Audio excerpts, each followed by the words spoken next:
Self-cutting, anger outbursts, and alcohol abuse, among others, are symptoms conveniently labeled misconduct by the military and result in disciplinary action.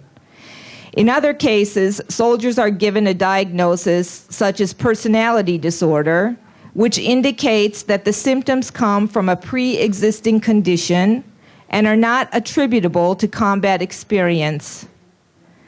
Those who do receive a diagnosis of PTSD are heavily medicated and returned to active duty. Severity of PTSD symptoms increases with the number of times a soldier is redeployed, and for many, this can be 2, 3, or 4 times, sometimes 5. When PTSD goes untreated, especially if the trauma is severe, as it is in combat soldiers, individuals often develop additional symptoms. Panic attacks, alcohol and drug abuse, depression, and suicide are common. Around 30% of returning soldiers abuse alcohol and other drugs.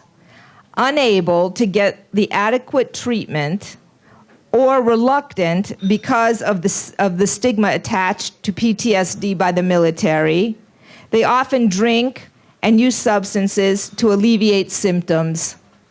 Neglect of our soldiers is also sadly reflected in suicide attempts and suicides.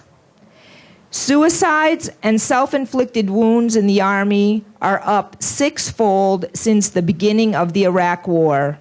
In 2007, there were 2,100 soldiers who injured themselves or attempted suicide, compared with 305 in 2002.